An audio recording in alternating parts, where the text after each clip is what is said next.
Hello viewers, good evening. आप सभी का इग्राम चैनल पे स्वागत है। आज हम लोग जैनिज्म पढ़ेंगे। इससे पहले हम लोगों ने बुद्धिज्म पढ़ा और ये आपका एंशिएंट हिस्ट्री का कंप्लीट सीरीज चल रहा है, जिसमें आपको सब कुछ पूरे डिटेल में बताया जा रहा है। इसमें आपको एग्ज़ाम से रिलेटेड जो भी है सारा कुछ, चाहे वो जेपीएससी हो, यूपीएससी हो, बीपीएससी हो, जेएसएससी हो, सब में आपको हेल्प करेगा। बस आपको उस हिसाब से अपना एक नोट्स बना लेना होगा। आप उसका एक शॉर्ट नोट्स इसमें से आप बना लोगे, जो कि थोड़ा सा आप खुद से मेहनत, जैसे आप यहाँ पे पढ़ोगे, इसके बाद आप थोड़ा सा शॉर्ट नोट्स बनाओगे तो उससे आपको भी फायदा होगा, आपको हेल्प मिलेगा, आपका अपना एक नोट्स तैयार होगा। तो इससे पहले हम लोगों ने बुद्धिज्म को देखा, बुद्धिज्म का सारा डिटेल में देखा, कितने फॉर्म्स ऑफ बुद्धिज्म है, जैसे बुद्धिज्म का कितने काउंसिल्स हुए थे, ये सारा कुछ। आज हम लोग उसी समय एक और धर्म जो है उसको वो जन्म लिया था, जिसे हम लोग बोलते हैं जैनिज्म। तो जैनिज्म एक्चुअली में, जैनिज्म के जो सब लोग बोलता है, जैनिज्म के फाउंडर कौन थे? भगवान महावीर। तो इसके रियल फाउंडर जो थे, वो रियल फाउंडर भगवान महावीर को बोला जाता है। भगवान महावीर जो थे, not a founder of Jainism, founder नहीं थे, ये रियल फाउंडर थे। ठीक है ना, भगवान महावीर रियल वास्तविक इसके फाउंडर थे, क्योंकि ये जब यही उसके क्या थे, लास्ट तीर्थंकर थे, लास्ट तीर्थंकर थे। इससे पहले कितने थे? 23 तीर्थंकर और थे। ये 24वें तीर्थंकर तथा अंतिम तीर्थंकर थे। सबसे पहले तीर्थंकर कौन थे? ऋषभ देव। ठीक है ना। और जैन धर्म का एक्चुअली में 9th सेंचुरी बीसी से ही इसका देखा जाता है। और इसका लेकिन ये अयोध्या से है, ऋषभ देव अयोध्या से बिलोंग करते हैं उस समय से, तो इस कारण से ये बहुत पुराना है। और भगवान महावीर जो थे उनको इसके रियल संस्थापक माना जाता है। तो अब हम लोग डिटेल में सारा कुछ देखेंगे। जैनिज्म का, जैनिज्म कितने पार्ट में डिवाइड हुआ, जैनिज्म का क्या फिलोसफी है, जैनिज्म किस पे विश्वास करता है, क्या है जैनिज्म का, ये सारा कुछ हम लोग डिटेल में देखेंगे। तो हम लोग स्टार्ट करते हैं। तो जैन डॉक्ट्रिन जो है वो बुद्धिस्ट से बहुत पुराना है। जैसे देखिए, बुद्धिस्ट का जो डॉक्ट्रिन है वो जैन डॉक्ट्रिन से बहुत नया है। जैनिज्म का 9th सेंचुरी बीसी से ही जैनिज्म को स्टार्ट है। ठीक है ना। और बुद्धिज्म तो नया है, तो ये बहुत पुराना है। लेकिन ये कब से है इसके बारे में एग्जैक्ट जो डेट है वो बताना मुश्किल है, वो कोई नहीं बता पाएगा आपको। एग्जैक्ट डेट इसका कोई नहीं बता पाया है, वो इसका नहीं पता चल पाया। हाँ, गौतम बुद्धा और महावीरा जो थे वो क्या थे? वो कॉन्टेम्पररी थे। गौतम बुद्धा और महावीर जो थे वो कंटेम्पररी थे, मतलब कि वो दोनों एक साथ साथ थे, एक टाइम के ही लगभग दोनों थे। जैसे गौतम बुद्धा का बात करें तो ये इनका जन्म कब हुआ था? 563 बीसी में। ठीक है। और वही अगर हम भगवान महावीर का बात करें तो इनका जन्म कब हुआ था? 540 बीसी में। तो लगभग दोनों सेम, दोनों कंटेम्पररी थे। ठीक है। और दोनों के बीच में सिमिलरिटी, दोनों का टीचिंग भी लगभग सिमिलरिटी था। दोनों किसके कारण इनका टीचिंग स्टार्ट हुआ था, किस कारण से लोग हुए थे? ब्राह्मणिज्म और क्षत्रिय सबके अगेंस्ट में हुए थे, जो वहाँ पे जो बलि सब सेक्रीफाइसेस हो रहे थे, जो वहाँ पे समाज में जो डिसिमिलरिटी था, ये सबके कारण लोग खड़े हुए थे। तो दोनों का लगभग जो सिमिलरिटी था, टीचिंग में भी दोनों का सिमिलरिटी था। ठीक है ना। दोनों अथॉरिटी ऑफ वेदा को रिजेक्ट किए, वेदा को नहीं माने। देयर नॉन थियस्टिक डॉक्ट्रिन जो था उनका, गैर अस्टिक भगवान को मानने से इनकार कर दिए, मूर्ति पूजा करने से इनकार कर दिए। ठीक है ना। ये सारा कुछ जो है, जो इनका किस पे भरोसा किए? ह्यूमन इफोर्ट्स पे। इसलिए साल्वेशन को अगर लेना है तुम्हें अगर मोक्ष की प्राप्ति करना है तो तुम्हें खुद पे जोर देना होगा, तुम्हें खुद पे प्रयास करना होगा। ठीक है। और ये मोनेस्टिक ऑर्डर सेट किए, मैन एंड वुमेन के लिए जो अपना मोनेस्टिक ऑर्डर था, ये सारा कुछ मठ है सबका सेटअप किए। अब अगर हम बात करते हैं जैन, तो वर्ड जैना जो होता है वो जीना के फॉलोअर होते हैं। जीना, जीना का मतलब क्या होता है? विजेता। तो वो ऐसा आदमी जो अपने जो नॉलेज है, इनफाइनाइट नॉलेज और टीचिंग से अपने आप पे विजय प्राप्त कर लेता है, वो मोक्ष की प्राप्ति करता है। यानी कि उसको क्या होता है? साइकिल ऑफ बर्थ के से उसको लिबरेट कर जाता है। वो फिर उसको जन्म और मृत्यु का जो साइकिल है इसमें वो फंसा नहीं रहता है और वो इससे लिबरेट हो जाता है। तीर्थंकरा जो होता है वो अनदर वर्ड फॉर जीना। जीना का दूसरा वर्ड क्या है? तीर्थंकरा। इसका मतलब क्या होता है? Ford builder. फोर्ड बिल्डर का मतलब क्या है? जो लोगों के लिए रास्ता बनाए, build force that help people to across the ocean of suffering. वैसे लोग जो लोगों को दुखों का जो महासमुंदर है, जैसे मान लो कि हम दुखों के एक महासमुंदर में फंसे हुए हैं, तो हमें इस महासमुंदर से जो निकालेंगे वही तीर्थंकरा है। तो जब लोग दुखों के महासमुंदर में फंसे हुए थे उसी समय तीर्थंकरा का जन्म हुआ और वो तीर्थंकरा आए और लोगों को महासमंदर से निकाल के मोक्ष की प्राप्ति की तरफ ले गए जब आदमी दुखों के समंदर में फंसा हुआ था। ये मेन तीर्थंकरा का मतलब होता है। जैन अवधारणा क्या है कि जो कॉन्सिक्वेंस है वो हाफ साइकिल में डिवाइडेड है। हाफ साइकिल है, एक प्रोग्रेसिव है एक रिग्रेसिव है, यानी कि समय का दो पहिया है। समय जो है वो हाफ साइकिल में, कभी आपको सुख भी होगा कभी आपको दुख भी होगा, ये हाफ साइकिल में डिवाइडेड है और ये समय के साथ अपना चलते रहता है, ये घूमते रहता है, जो कि 6 स्टेजेज में डिवाइडेड है। ये जो जैसे देखो हाफ साइकिल का पहले आपको मान लो सुख हुआ फिर दुख हुआ फिर सुख हुआ फिर दुख हुआ, एक साइकिल यानी कि सुख होगा तो आपको दुख भी होगा, दुख होगा तो सुख भी होगा, इस तरह से चलता है। और इस तरह से टोटल कितने हैं? 6 स्टेज हैं, 6 स्टेज आपके पास हैं, ठीक है ना। और हर स्टेज को क्या बोला जाता है? काल, यानी कि 6 काल है। और हर हाफ साइकिल में ऐसा जैन धर्म में माना जाता है कि हर हाफ साइकिल में 24 तीर्थंकराज आते हैं। कितने? हर हाफ साइकिल में 24 तीर्थंकराज आते हैं जो हमें इनसे इस सफरिंग से बाहर निकालते हैं। अभी क्या चल रहा है? अभी अवसर पीनी चल रहा है। अवसर पीनी का मतलब क्या होगा? पीरियड ऑफ रिग्रेसिव हैप्पीनेस, यानी कि अभी दुखों का समय चल रहा है, अर्ध वह प्रतिगामी सुख है। और इसी समय 24 तीर्थंकर आए थे, जिसमें पहले कौन थे? ऋषभ देव। यानी कि इसके बाद फिर कौन आएगा? इसके बाद उत्सर्पिणी आएगा, यानी कि प्रोग्रेसिव आएगा, तो फिर से 24 तीर्थंकर आएंगे। तो इस तरह से साइकिल जो है ये चलता रहेगा। और ये टोटल कितने काल में डिवाइडेड है? 6 काल में डिवाइडेड है, ठीक है ना। सारे ही तीर्थंकराज का हिस्ट्री हमें कहीं पे नहीं मिला है, बहुत मुश्किल है सारे तीर्थंकराज का हिस्ट्री को प्राप्त करना। जैसे कि नेमिनाथ है, नेमिनाथ 22वें थे और ये कहाँ से? सौराष्ट्र रीजन ऑफ गुजरात से बिलोंग करते थे। 23वें पार्श्वनाथ थे जो कि बनारस से बिलोंग करते थे। वर्धमान महावीर 24वें तीर्थंकर थे और इन्हीं को महावीर ग्रेट हीरो बोला था, महावीर ग्रेट हीरो। ऑल जीना जो थे, सारे जीना का पढ़ाने का क्या था? सिद्धांत सेम ही सिद्धांत था सभी का। मेन क्या था? साल्वेशन। सारे जो धर्म हैं, चाहे वो कोई धर्म हो, कोई सेक्ट हो, कोई गुरु हो, सबका मेन एम क्या है? मेन मोटो क्या है? साल्वेशन। हमें कैसे मोक्ष की प्राप्ति हो, हम कैसे जो ये डेथ लाइफ और ये जिंदगी और मौत का जो साइकिल जो है इससे छुटकारा मिल जाए, यही है। तो इन सब का भी यही मेन मोटो था।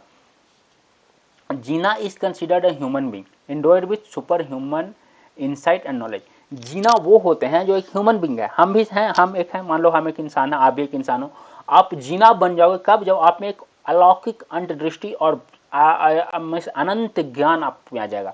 जब आपको अनंत ज्ञान की प्राप्ति हो जाएगी, आप एक अलौकिक दिव्य पुरुष बन जाओगे, तो आप क्या हो जाओगे? आप जीना बन जाओगे, यानी कि आप अपने ऊपर विजय प्राप्त कर लिए, आपको समझ लो कि मोक्ष की प्राप्ति हो गई। यही जीना होता है। और जैन ट्रेडिशन के अनुसार जीना कौन जो बनता है ना, उसको बचपन में ही पता चल जाता है और जन्म के साथ ही पता चल जाता है कि ये जीना बनेगा, क्योंकि उसमें बहुत सारा अनयूजुअल कैरेक्टरिस्टिक्स होता है जो कि इसको उसका फ्यूचर डेस्टिनी को मार्क करता है। उसमें सुपर पावर जैसा कुछ बचपन से ही दिख जाता है और इससे पता चलता है कि ये जीना बनेगा, इसका फ्यूचर डेस्टिनी फिक्स हो गया है। उसके पास एडमेंटाइन बॉडी होता है जो कि एक्सट्रीमली हार्ड और ब्रिलियंट, जैसे डायमंड की तरह उसका शरीर जो होता है वो डायमंड की तरह हार्ड होता है, बिल्कुल एकदम सुडौल बॉडी होता है। मतलब कि उसका जो कैरेक्टरिस्टिक्स है, चाहे वो फिजिकल हो या उसका मेंटल हो, सब कुछ बिल्कुल अलग रहता है। तो उसको बचपन में ही जन्म से ही समझ में आता है कि ये इंसान जो है वो जीना बनेगा, इसमें वो क्वालिटी आने लगा है, ठीक है ना। उसके पास अवधि ज्ञान होता है, उसके पास सुपर ह्यूमन कंडीशन होता है, उसका साइकिक पावर जो होता है सब कुछ बहुत अच्छा होता है और वो दूर की वस्तुओं को बहुत अच्छे से देख सकता है और उसमें फ्यूचर देखने का ताकत आ जाता है। वो फ्यूचर इवेंट्स को देख सकता है कि फ्यूचर में क्या होने वाला है वगैरह वगैरह, ये सारा कुछ उसके बचपन से ही आने लगता है, वही उसी को जीना बनेगा। तो वर्धमान महावीर जो थे वो 24वें और अंतिम तीर्थंकरा या जीना थे, मतलब कि 24वें विजेता थे जो कि अपने इनफाइनाइट नॉलेज, असीमित ज्ञान, अपने ज्ञान के भंडार जीते थे और दूसरे को लिबरेशन मोक्ष प्राप्त करने में हेल्प कर रहे थे, ठीक है ना। और इन्हीं को ग्रेट हीरो महावीर बोला गया। इनको जितेंद्रिया भी बोला जाता है। जितेंद्रिया का मतलब क्या होगा? जो अपने इनर डिजायर, अपना जो अपने सारे ज्ञानेंद्रियों पे विजय प्राप्त कर लेना। सिंपल सा बात, जितेंद्रिया अपने सारे ज्ञानेंद्रियों पे विजय प्राप्त कर लिया, अपनी इच्छाओं पे विजय प्राप्त कर लिया, अपने सारे ज्ञानेंद्रियों पे विजय प्राप्त कर लिया। और दूसरा अरिहंत योग, यानी कि जो अपने सारे ज्ञानेंद्रियों पे विजय प्राप्त करे वही तो योग्य है ना, वही सबसे समझदार है, वही सबसे ज़्यादा अलौकिक है, सबसे बुद्धिमान है, क्योंकि वो अपने सारे ज्ञानेंद्रियों पे विजय प्राप्त कर लिया, उसमें अब किसी भी तरह का आंतरिक इच्छा नहीं है, वो यही महावीर को बोला जाता है। ये क्या थे, अब्द जिनाना में सुपर ह्यूमन इंसाइट और कॉग्निशन, अलौकिक अंतर्दृष्टि की अनुभूति होता था इनको, ये लोगों को देखते ही समय से क्या दुख है, आगे क्या होने वाला है, ये सारा कुछ। ठीक है, ये बुद्धा के कंटेम्पोररी थे और इनका जन्म देखिए यहाँ पे फिर से डेट में थोड़ा सा ऊपर नीचे हो जाता है, कहीं पे 599 BC लिखा हुआ है, कहीं पे 540 BC लिखा हुआ है, कहीं पे कुछ, तो इस तरह से आपको डेट जो एंशिएंट हिस्ट्री का डेट जो है उसको आपको ऊपर नीचे होते रहेगा। विलेज कहाँ पे था, Kundagram near Vaishali, capital of Videha, Videha के कैपिटल जो था वैशाली, वहाँ पे इनका जन्म हुआ था। महावीरा भी क्षत्रिय बैकग्राउंड के थे, क्योंकि ये इनके पिता जो थे सिद्धार्थ, वो क्या थे, जंत्री वंश के प्रमुख थे, और इनकी माता जो थी वो विदेह राज की बहन थी, त्रिशला, इनकी माता का नाम क्या था, त्रिशला, जो कि विदेह राज की बहन थी। तो क्षत्रिय बायसनेस जो है वो जैना ट्रेडिशन में बुद्धा के कंपैरिजन में ज़्यादा है। ठीक है ना, अगर हम श्वेतांबर ट्रेडिशन का बात करें, जैसे जैनिज्म दो भाग में बाद में बढ़ गया, श्वेतांबर और दिगंबर, तो श्वेतांबर ट्रेडिशन का बात करें तो Vardhaman was conceived by Brahmin named Rishabh Datta in the बूम of his by his wife Devananda. ठीक है ना, ऋषभ दत्ता नाम का एक ब्राह्मण था जो कि अपनी पत्नी देवानंदा के गर्भ में ऋषभ दत्त नाम के ब्राह्मण जो था वो भ्रूण में त्रिशला के गर्भ में स्थानांतरित कर दिया था। सोचो, देखो कैसे कहानी बनाएगा कि ऋषभ दत्त नाम का ब्राह्मण था, उसकी वाइफ थी देवनंदा, भगवान महावीर जो थे वो देवनंदा के बुम में थे, उसके वो माँ थी, लेकिन इंद्र जो थे, इंद्र इनको त्रिशला के बुम में ट्रांसफर कर दिए थे, क्योंकि ब्राह्मण वुमेन और one from low family was not worthy giving birth to the future of Tirthankara. ये कहके कि एक आम परिवार के एक गरीब घर की औरत जो है वो तीर्थंकरा को जन्म नहीं दे सकती है, एक लो फैमिली को जन्म नहीं दे सकती है। बताओ कितना बड़ा यहाँ पे क्लास वेस्ट ये है। जिस चीज़ के अगेंस्ट में महावीर जो अपना जैन धर्म को लाए थे, प्रचार प्रसार किए थे, वही यहाँ पे उनके जन्म से जोड़ दिया गया। Low class family, high class family, varna division, ये सब, तो वही यहाँ पे बताया गया। किसमें, श्वेतांबर ट्रेडिशन में ये बोला गया है कि ऋषभ दत्त नाम का एक ब्राह्मण था, उसकी पत्नी का नाम था देवनंदा, उसके गर्भ में भगवान महावीर थे, लेकिन इंद्र जो थे, जिनको क्या बोला गया, सकरा, इंद्र जो थे वो इनको किसके, त्रिशला के गर्भ में ट्रांसफर कर दिए, क्योंकि ब्राह्मण वुमेन या फिर लो फैमिली जो थे वो निम्न पर जन्म देने योग्य नहीं थे भविष्य के तीर्थंकर को। ठीक है ना, और इनकी फैमिली जो थी वो रॉयल फैमिली ऑफ मगध से भी जुड़ी हुई थी, क्योंकि चेतका जो डाउटर थे, चेतका की जो डाउटर थी वो कहाँ, बिंबिसार से इनका शादी हुआ था, हरियाणा डायनेस्टी मगध से। ठीक है, तो ये पहले तो एक अपना जो जीवन रहता है आम जीवन जी रहे थे, और इनका शादी हुआ था यशोदा से, और इनकी एक बेटी भी थी जिसका नाम था प्रिय दर्शना। इनकी बेटी का क्या नाम था, प्रिय दर्शना। ठीक है, ये अपना ये क्या किए, लेकिन ये फिर इनको मन नहीं लगा और ये सच की खोज में 30 साल की उम्र में सन्यासी बन गए, अपने घर को त्याग दिए। गौतम बुद्ध 29 साल की उम्र में अपने घर को त्यागे थे, ये 30 साल की उम्र में अपने घर को त्याग दिए, और ये 12 वर्षों तक इधर उधर घूमते रहे, अलग अलग कठोर तपस्या किया, ध्यान उपवास सब का अभ्यास करते रहे। उसी क्रम में इनको एक संत थे, कहीं कहीं पे देखो इनके बारे में अलग अलग चीज बोला जाता है, जिनको क्या है नाम, मक्काली गोशाला, मक्काली गोशाला। ठीक है ना, ये आजीविका सेक्ट के प्रोपाउंडर थे, आजीविका सेक्ट के फाउंडर थे। ठीक है, वही आजीविका सेक्ट जिसको कौन, बिंदुसार, बिंदुसार इसी आजीविका सेक्ट को फॉलो करता था। ठीक है ना, तो ये 6 वर्षों तक मक्काली गोशाला के साथ रहते हैं। कहीं पे आपको मिलेगा कि मक्काली गोशाला भगवान महावीर को अपने गुरु मानते थे, कहीं पे आपको मिलेगा कि मक्काली गोशाला भगवान दोनों दोस्त की तरह रहते थे, कहीं पे मिलेगा कि भगवान महावीर मक्काली गोशाला को अपना गुरु मानते थे।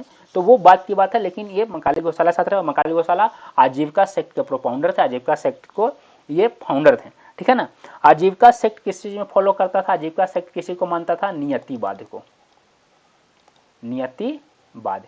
नियतिवाद का मतलब क्या हुआ, बिलीव इन फेथ, और ये कर्म में विश्वास नहीं करते थे, ये लोग कर्म में विश्वास नहीं करते थे, फेथ में विश्वास करते थे, नियति में विश्वास करते थे। और मकाली घोषाला बोलते थे कि कपड़ा नहीं पहनना, ये कपड़ा नहीं पहनते थे, ये कोई भी किसी तरह का वस्त्र नहीं पहनते थे, क्योंकि ये बोलते थे वस्त्र जो है वो तुमको ढकता है, यानी कि तुम कुछ सामने वाले से छुपा रहे हो, तभी तुम वस्त्र पहन रहे हो, तुम्हारे मन में कुछ पाप है तभी तुम वस्त्र पहन रहे हो।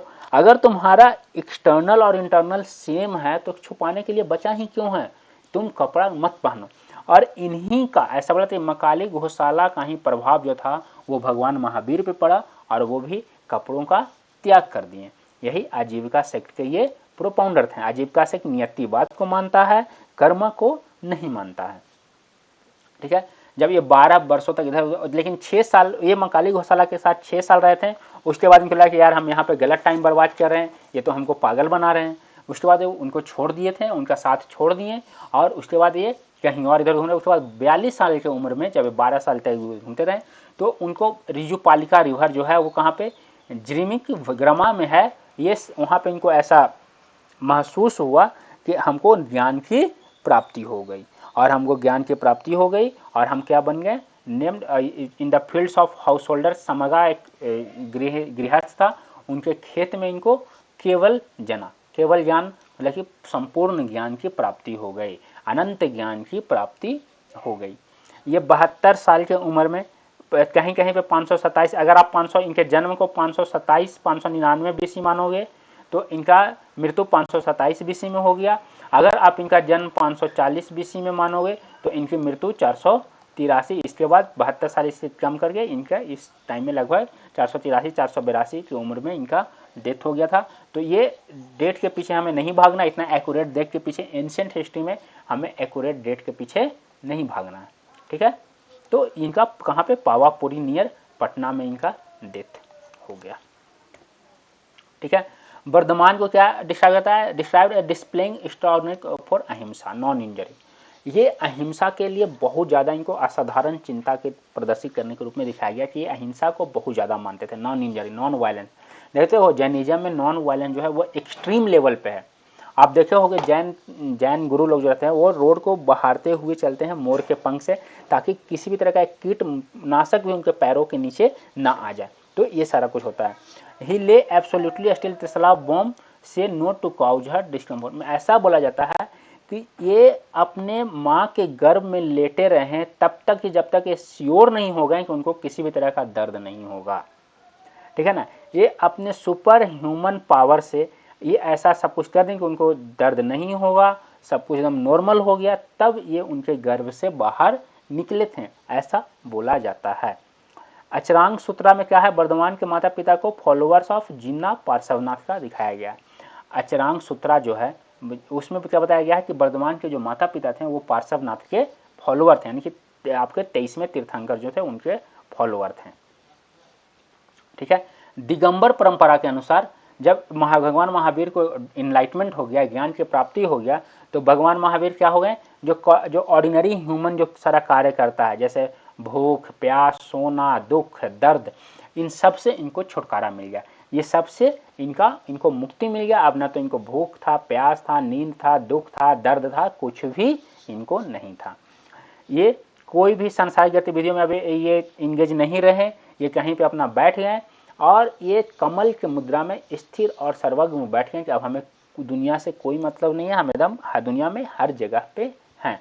और इनके शरीर से एक दिव्य ध्वनि निकलने लगा और जो कि सब लोग उस दिव्य ध्वनि को ध्यान से सुनने लगे, तथा वही चीज क्या था, आपका ज्ञान था, उसी से सारा जो टीचिंग था ये सारा कुछ हुआ।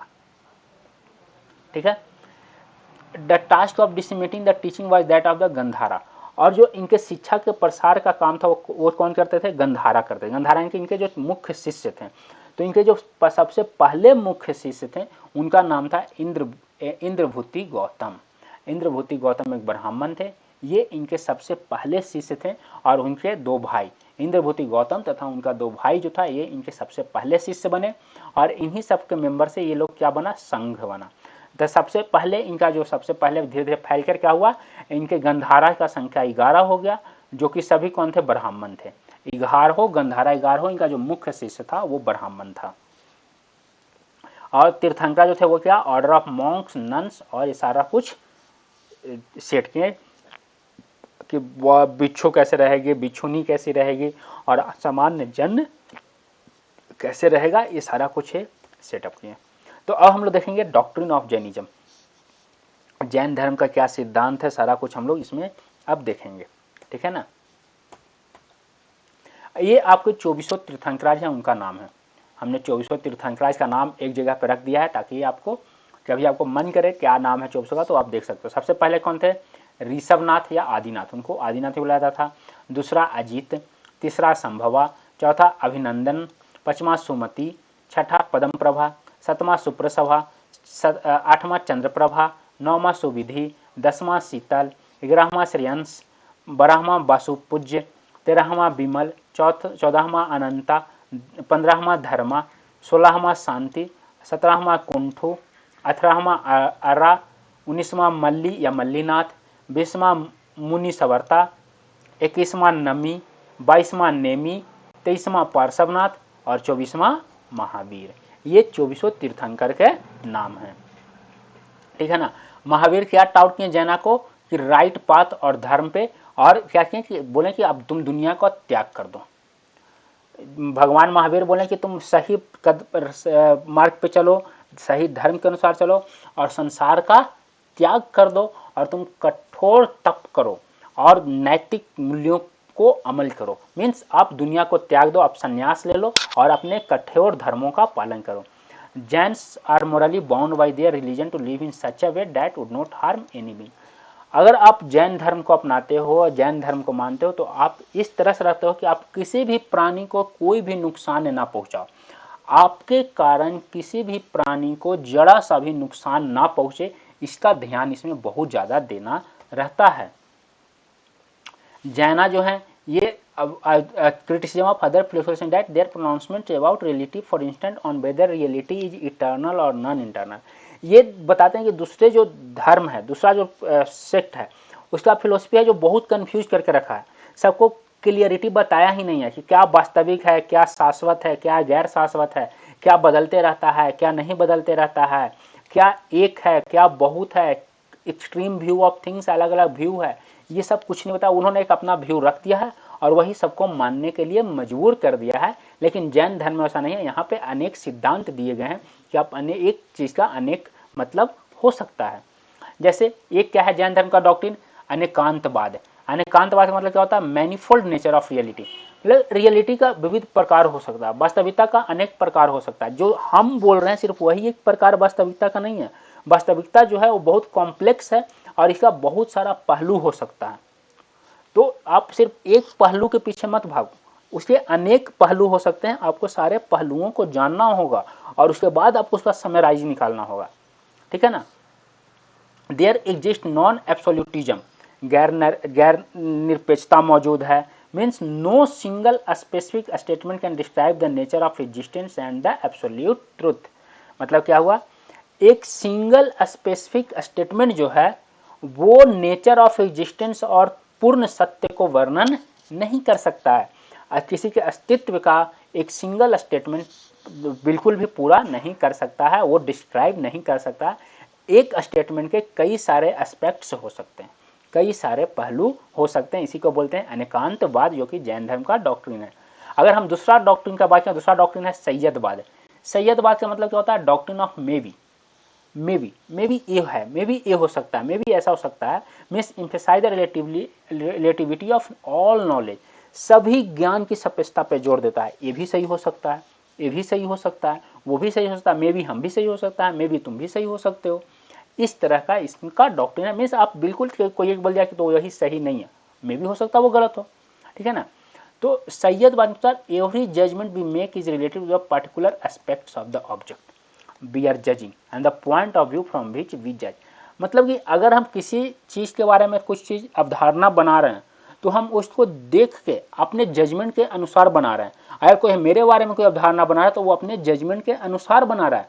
और कोई भी जजमेंट सत्य नहीं होता है क्वालिफिकेशन के आधार बिना क्वालिफिकेशन के कोई भी जजमेंट सत्य नहीं हो सकता, कोई भी निर्णय सत्य नहीं हो सकता। इसीलिए इसको डॉक्ट्रिन ऑफ सैयदवाद बोला गया। तो यानी कि जैनिज्म में दो डॉक्ट्रिन, एक है क्या? डॉक्ट्रिन ऑफ अनेकांतवाद और डॉक्ट्रिन ऑफ सैयदवाद, ठीक है ना। इसेंशियल पॉइंट क्या है सैयदवाद और एकांतवाद के पीछे कि reality can not be grasp into its entirety and complexity, मतलब कि वास्तविक जो है इतना कॉम्प्लेक्स है, इतना जटिल है कि उसको इतना आसानी से नहीं समझा जा सकता है।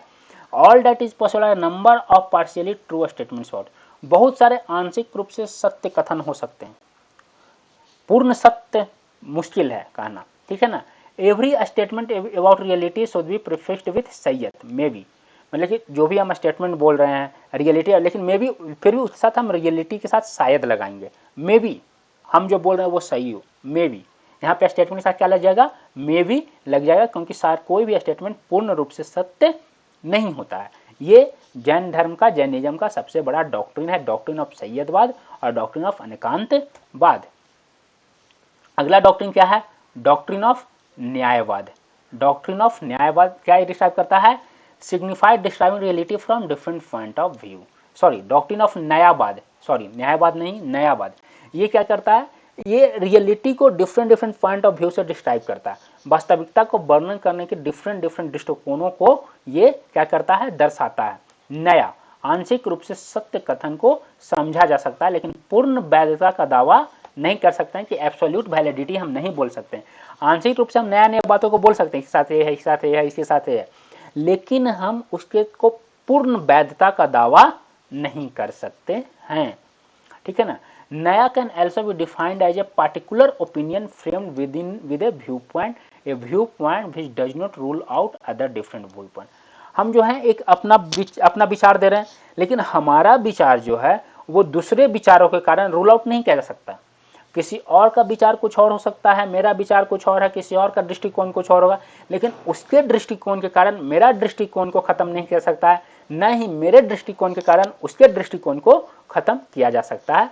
तो इसलिए क्या है, expressive of a partial truth about an object and entertained by a knowing agent, अभिव्यक्ति के रूप में जानकर हमें दूसरे का मनोरंजन किया जा सकता है, दूसरे के बारे में ज्ञान प्राप्त किया जा सकता है। ये सारा कुछ नया डॉक्ट्रिन ऑफ न्यायवाद है, यानी कि 3 डॉक्ट्रिन है, doctrine of Anekantavada, doctrine of Syadvada, doctrine of Nyayavada, ठीक है।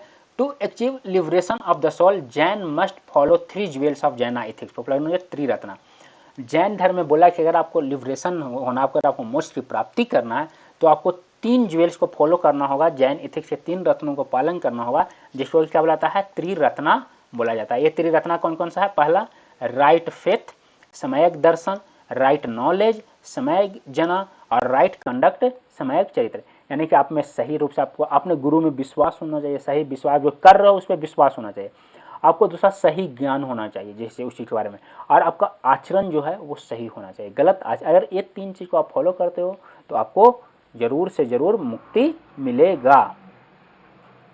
अब अगर और ये त्रिरत्ना आपको कैसे प्राप्त होगा, इन त्रिरत्ना को फॉलो करने के लिए आपको 5 महाव्रत को करना होगा। अब ये 5 महाव्रत कौन कौन सा है, सबसे पहले है अहिंसा, आपको नॉन वायलेंस रखना होगा, अहिंसा। दूसरा सत्य, आपको हमेशा सत्य बोलना होगा। तीसरा क्या है, नन स्टीलिंग, आपको चोरी नहीं करना होगा, अचोरी या अस्तियों से दूर रहना होगा। 5वां क्या है, नॉन अटैचमेंट, नॉन पोजेशन, आपको अनासक्ति, आपको किसी चीज में अटैचमेंट नहीं होना चाहिए, आपको घर और सबको त्याग देना होगा। और अगला क्या है, सेलिवेसी चैस्टिटी, यानी कि आपको ब्रह्मचर्य, आपको कंप्लीट ब्रह्मचर्य रखना होगा। तो इसमें ध्यान रखना, ये 4 जो है, ये 4 दिया गया था पार्श्वनाथ के द्वारा, पार्श्वनाथ के द्वारा। अब भगवान महावीर इसमें ये 5वां ऐड किया गया है महावीर के द्वारा, लॉर्ड भगवान महावीर के द्वारा ये 5वां ऐड किया गया है। और ये 4 जो है ये पार्श्वनाथ, इसीलिए जो श्वेतांबर सेक्ट वाले जो होते हैं ये 4 को मानते हैं, और दिगंबर सेक्ट वाले ये 5 को मानते हैं, ठीक है। ये 5 महाव्रत है। जैन डॉक्ट्रिन जो है वो यह मानता है कर्म के कारण जीवन का स्थानांतरण होता है, हमारा जो जीवन ट्रांसमिग्रेट होता है कर्मा के कारण, हमारा कर्मा जो है वो जीवन को इधर से उधर ट्रांसमिग्रेट करता है, और जो कर्मा होता है वो यूनिक होता है। Idea of transmigration and karma unique होता है, स्थानांतरण और कर्म के बारे में इसका विचार बिल्कुल यूनिक है। मतलब कि हमारा जो जीव है, जीव के 3 मुख्य क्वालिटीज होते हैं, जीवन के जीव के 3 मुख्य क्वालिटीज होते हैं। वो 3 मुख्य क्या है, पहला कॉन्शसनेस यानी कि चैतन्य, चेतना, दूसरा ब्लिस सुखी, और तीसरा ऊर्जा एनर्जी, वीर्य एनर्जी। ये 3 मेन हमारा क्या है, क्वालिटीज है। तो कर्मा जो है वो एक दूसरे से इसी से एसोसिएटेड होता है, चाहे वो क्या हो, पैशन हो, वासना, कर्म वासना हो, डिजायर हो, हैट्रेड हो, ये सब जो है वो कर्म के कण जो होते हैं, जो हमारा जो कर्मा पार्टिकल्स जो है वो जीव को इसी सब के कारण अट्रैक्ट होता है। समझ गया ना। मान लो जो मेरा कर्म पार्टिकल्स है वो जीवा को किससे एसोसिएट करवा देगा, पैशन से, डिजायर से, हैट्रेड से, ये सब इसी से होता है। तो इसका अलग अलग क्या होता है, अवस्था होता है। सबसे पहला अवस्था क्या है, the state when the karma particles, वो स्टेट जब कर्मा पार्टिकल जो है वो flow towards the jiva to bind it is known as asrava. जब आपका कर्म पार्टिकल जो है वो जीव को बांधने के लिए उसकी ओर प्रवाहित होने लगता है, जैसे निगेटिव पार्टिकल जो है वो जब आपकी तरफ प्रवाहित होने लगेगा आपको बांधने के लिए, अपने चंगुल में फंसाने के लिए, तो उसको क्या बोलते हैं, अश्रवा, यानी कि प्रवाह। आपकी तरफ प्रवाह हो रहा है, आपको वो अपने में बांध लेगा। जब आप पूरी तरह से उस कर्मा पार्टिकल से एसोसिएट हो जाओगे तो उसको बोला जाता है क्या, बॉन्डेज, बंध गया, बंधन में बंध गए, पूरी तरह से एसोसिएट हो गए। लेकिन ऐसा होता है कि कुछ जीव जो होते हैं उनमें एक इंपॉर्टेंट क्वालिटीज होता है जिसको बोलते हैं भावत्व। मतलब क्या होता है, अपने आप को ये जो पार्टिकल जो है, कर्मा पार्टिकल जो है, इससे छुड़ाने का, फ्री होने का एक उनमें क्वालिटी होता है, ठीक है ना। तो जब उनको right knowledge, exertion, right knowledge, ये सबसे वो क्या करते हैं, वो कर्मा को, अपने प्रवाह, कर्म के प्रवाह को रोक देते हैं कि नहीं, तो इसको क्या बोलते हैं, स्टॉप्ड, सवर, यानी कि वो उसको रोक दिए। तो जब वो रोक दिए तो उनका वो जो कर्म पार्टिकल जो है वो पूरी तरह से उनसे दूर हट गया, वो अब बॉन्डेज से फ्री हो गए, तो उसको क्या बोला गया, निर्जरा, यानी कि वियरिंग आउट। पूरी तरह से वो कर्म पार्टिकल से फ्री हो गए, उनको ज्ञान की प्राप्ति हो गई। अब वो बॉन्डेज जो है वो, अब वो लिबरेशन की तरफ हो गए, अब उनको जल्दी मोक्ष की प्राप्ति होगी, सल्वेशन होगा, ठीक है ना। व्यवहार जीव जो बंधन से मुक्ति की ओर बढ़ सकता है, यही कार्मिक चरण होता है। व्हेन द लास्ट कर्म पार्टिकल जो होता है वो जीवा से खत्म हो जाता है तो आपका इग्नोरेंस डिसअपियर हो जाएगा और आप क्या हो जाएंगे, ओमनिसेंट और आइडियल स्टेट में हो जाए, आप सर्वज्ञ हो जाएगा, वो सारे ज्ञान की प्राप्ति हो जाएगी, आप आदर्श स्थिति में हो जाएंगे। द साइकिल ऑफ संसारा is broken and moksha is attend. आपका जो संसार का जो चक्र है वो खत्म हो जाएगा और आपको मोक्ष की प्राप्ति हो जाएगी। इसको हम आपको सिंपल भाषा में समझाते हैं। सबको होता है। सपोज करो आपको आप किसी की तरफ अट्रैक्ट होने लगे, आपका अट्रैक्शन बढ़ रहा है, आपका किसी अट्रैक्शन बढ़ रहा है, यानी कि आपका जो लव पार्टिकल है वो किसी तरफ फ्लो हो रहा है। तो जब वो धीरे धीरे लव पार्टिकल किसी तरफ फ्लो होने लगता है तो वो क्या होगा, वो असर्व होगा, ठीक है। यानी कि आप किसी के प्यार में पागल हो रहे हो, अब आप पूरी तरह से दोनों प्यार में हो गए, दोनों में प्यार हो गया, तो ये क्या होगा, इसको क्या बोलेंगे, बॉन्डेज, बंधन। दोनों एक दूसरे के प्यार में बंध गए हो, एकदम ओवरफ्लो हो रहा है। लेकिन फिर दोनों के बीच में क्या होता है, लड़ाई झगड़ा होने लगता है, दोनों एक दूसरे से दूर होने लगते हो, तो ये क्या होगा, आप में भवत्व आ गया, यार ये सब बेकार है, कहाँ हम फंस गए हैं, ये प्यार व्यार सब पागल चीज़ है, इससे हमें कुछ नहीं मिलने वाला है, ठीक है ना। तो जब जब इससे आपको धीरे धीरे आप दूर जाने लगोगे, यानी कि आप बैड से गुड की तरफ जाने लगोगे, आप पार्टिकल जो है वो फ्लो होना बंद हो जाएगा, तो इसको क्या हम बोलते हैं, संबरा, इसको संबरा बोलते हैं।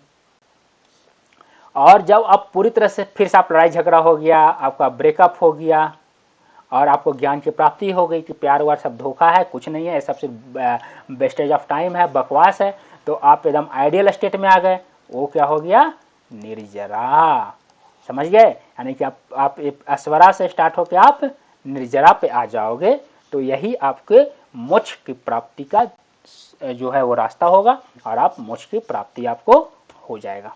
समझ गए, आई होप आपको पूरा समझ में आ गया होगा, ठीक है ना। तो इसके बाद जैन धर्म जो है वो दो संप्रदाय में बट गया। आपको याद होगा हम लोग जब मौर्य डायनेस्टी पढ़ रहे थे तो स्टार्टिंग में चंद्रगुप्त मौर्य जो थे वो जब यहाँ पे मगध में 14 साल का अकाल पड़ा था तो वो किसके साथ, भद्रबाहु के साथ कहाँ चले गए थे, श्रवणबेलगोला चले गए थे, यानी कि कर्नाटका में श्रवणबेलगोला चले गए थे, ठीक है ना। और वहीं पे वो क्या किए थे, सल्लेखना किए थे। तो जब वो वहाँ पे गए थे तो यहाँ पे कुछ जैन लोग रह गए थे जो किसके नेतृत्व में, स्थलबाहु के नेतृत्व में कुछ यहीं पे रह गए थे। तो जब 14 साल बाद जब उधर से जब भद्रबाहु वापस आए तो वो स्थलबाहु और यहाँ के जैन अनुयायियों पे आरोप लगाया कि आप लोगों ने भगवान महावीर के सारे टीचिंग को भूल गए हो और आप लग्जरी को अपना लिए हो, आप ऐसा कर रहे हो, अब आप प्योर जैनिज्म में नहीं रहे। तो उसी कारण से जैन धर्म जो था वो दो भाग में बट गया, एक को बोला गया दिगंबर और दूसरे को बोला गया श्वेतांबर। दिगंबर के मेन गुरु कौन है, मुख्य गुरु कौन है, भद्रबाहु, भद्रबाहु। तथा श्वेतांबर के मुख्य गुरु कौन है, स्थलबाहु। ठीक है ना। दिगंबर का सबसेक्ट है मूल संघ, ओरिजिनल कम्युनिटी, तेरा पंथ, तारा पंथ और 20 पंथ, ये सब मॉडर्न कम्युनिटी है। श्वेतांबर के दो सबसेक्ट हैं, अस्थानकावासी और मूर्ति पूजका। ठीक है ना। तो अब हम लोग एक एक करके देखते हैं। सबसे पहले दिगंबर। दिगंबर का मतलब होता है स्काई क्लैड, जो कि आकाश को पहने होता है। दिगंबर जो होते हैं वो न्यूडिटी को फॉलो करते हैं। दिगंबर के गुरु क्या होते हैं, वो न्यूड रहते हैं और ये मोक्ष की प्राप्ति के लिए ये इसको प्रीरिक्विजिट जरूरी मानते हैं। और ये बोलते हैं कि अगर आप न्यूड नहीं रहोगे तो आपको मोक्ष की प्राप्ति नहीं होगी, क्योंकि आप कुछ छुपा रहे हो अपने अंदर।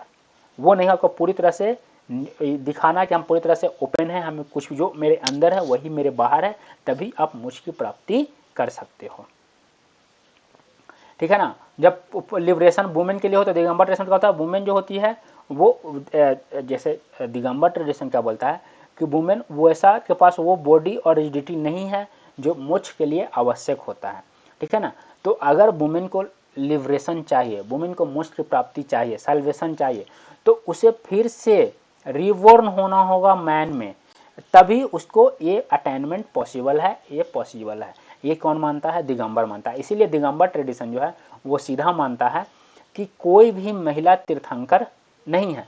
लेकिन श्वेतांबर नहीं ऐसा मानता। श्वेतांबर मानता है कि 19वीं जो तीर्थंकर हैं कौन, मल्ला या मल्लेनाथ, वो क्या है, वो एक वुमेन प्रिंसेस है, महिला राजकुमारी है जो कि तीर्थंकर बनी है। तो ये दोनों में मेजर डिफरेंस है, वो आप विश्व ध्यान रखना। दिगंबर संप्रदाय के मेन गुरु कौन है, भद्रबाहु हैं, जो कि कर्नाटका चले गए थे। और अर्लीस्ट रिकॉर्ड क्या है दिगंबर टेक्स्ट का, कौन में, प्राकृत लैंग्वेज में है क्या, कुंड कुंड के प्राकृत, सुत्त पहुदा और प्राकृत सुत्त पहुड़ा, यही अर्ली बुक है दिगंबर सेक्ट का, इसमें ये सारा कुछ है। ठीक है ना। दिगंबर जो है वो क्या करते हैं, Digambar represents idol of tirthankaras as nude and adorned and with downcast eyes in the contemplative mood। आंखों नीचे, आंख नीचे किए हुए हैं, चिंतनशील है, नग्न है, अलंकृत है, इस तरह से ये दिखाते हैं। और इनमें क्या है, रूल्स मोर रिजिड देन, और ये क्या है, दिगंबर जो है मठवाद को बहुत अधिक तरीके से मनाते हैं। और ये क्या होते हैं, बिल्कुल एकदम ये ब्रह्मचर्य को अपनाते हैं। ये सारा कुछ दिगंबर सेक्ट बहुत कठोरता से अपनाता है। अगर हम श्वेतांबर की बात करें तो श्वेतांबर क्या होता है, व्हाइट क्लैड मीन्स श्वेत पहनावा। श्वेतांबर वाले क्या होते हैं, ये कंप्लीट न्यूडिटी को नहीं मानते हैं लिबरेशन के लिए। और इनके सबसे बड़े महान गुरु कौन है, स्थूलभद्रा, स्थूलबाहु या स्थूलभद्रा इनके महान गुरु हैं, जो कि मगध में रहे थे और भद्रबाहु की तरह ही कर्नाटका नहीं गए थे। Shvetambara acknowledge the possibility of women attaining jinahood. Shvetambara ये मानते हैं कि महिला भी पुरुष की तरह जिनहुड यानी कि मोक्ष की प्राप्ति कर सकती है, महान ज्ञान की प्राप्ति उनको हो सकता है, और उनमें भी सेम स्पिरिचुअल एकम्प्लिशमेंट है एज कम्पेयर टू मैन। जैसा मैन में है वैसा ही वुमेन में भी है। श्वेतांबर ट्रेडिशन जो है वो क्या बोलता है, depicts the idol of tirthankaras as wearing a loin cloth. ये तीर्थंकराज के मूर्ति को कैसे करते हैं, एक कपड़ा पहने हुए, लंगोटी पहने हुए, गहनों से सजा हुआ, और ये आँख जो है वो कांच का होता है, चमकता हुआ, ऐसा कुछ ये दिखाते हैं। श्वेतांबर ट्रेडिशन जो है वो क्या इंडिकेट करता है कि 5 इटर्नल सब्सटेंस एग्जिस्ट होता है। कौन कौन सा 5 इटर्नल सब्सटेंस है, सोल जीव, मैटर पुद्गला, स्पेस आकाश, मोशन धर्म और रेस्ट अधर्म। ये 5 पदार्थ है। लेकिन दिगंबर जो है इसमें छठा जोड़ देता है, वो क्या जोड़ देता है, काल, टाइम। दिगंबर 6th जोड़ देता है, श्वेतांबर में 5 है, दिगंबर इसमें छठा ऐड कर देता है। ठीक है। अब अगर हम दिगंबर के सब सेक्ट का बात करें तो पहला क्या है, मूल सेक्ट ओरिजिनल कम्युनिटी। अगला क्या है, 20 पंथी, 13 पंथी और तारापंथी, जो कि आपका मॉडर्न कम्युनिटी है। अगर हम 20 पंथी का बात करें तो follower of 20 panthi support the religious authorities known as Bhattarakas, the head of Jain mathas, धर्म गुरु। ये किसको सपोर्ट करते हैं, भट्टराकस को सपोर्ट करते हैं, जो कि जैन मठाज के हेड होते हैं। और ये लोग तीर्थंकराज की मूर्ति का पूजा करते हैं, और साथ ही साथ क्षेत्रपाल, पद्मावती और दूसरे दूसरे डाइटी जो टेम्पल में होते हैं, ये सब का भी ये पूजा करते हैं।